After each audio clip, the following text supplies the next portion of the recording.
اخلاقی اوصاف آپ صلی اللہ علیہ وسلم کی ہے، جب کسی سے ہاتھ ملاتے تو آپ اپنا ہاتھ اس وقت تک آپ صلی اللہ علیہ وسلم نہیں کھینچتے جب تک کہ آپ اپنا ہاتھ نہیں کھینچیں گے۔ ہم لوگ تو بڑے مولوی ہوتے ہیں نا، تو بڑے مولوی سے جب آپ ہاتھ ملائیں گے تو مولوی اس طرح ہاتھ دے گا، آپ سمجھ رہے ہیں؟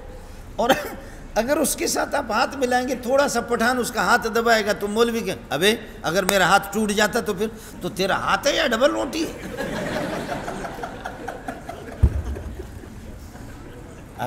ابے آپ نے میرے ہاتھ کو کتنا دبایا، اب مجھے کتنی کوفت ہوئی، مجھے کتنی تکلیف ہوئی، ظالم تیرا ہاتھ ہے یا ڈبل روٹی ہے؟ اس طریقے پر تیرا ہاتھ۔ حضرت اقدس صلی اللہ علیہ وسلم کے اوصاف اخلاقی اوصاف آپ کی یہ ہے کہ جب کسی سے ہاتھ ملاتے سامنے والا جی بھرتا، سامنے والا کا جی بھر جاتا، وہ اپنے ہاتھ کو کھینچتے، محمد لاپرواہی نہ دکھاتے، اس وقت نبی اپنے دستے مبارک کو۔ یہ اوصاف آپ کے خلقی، آپ کے اخلاق ہے۔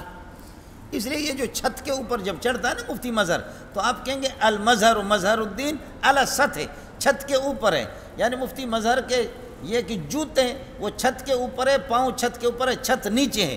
قرآن بھی کہتا ہے انک لعلی خلق عظیم، اعلیٰ آتا اوپر چڑھنے کے لیے، محمد جتنے اخلاق ہے وہ آپ کے جوتیوں کے نیچے، آپ اس سے بھی اوپر ہے۔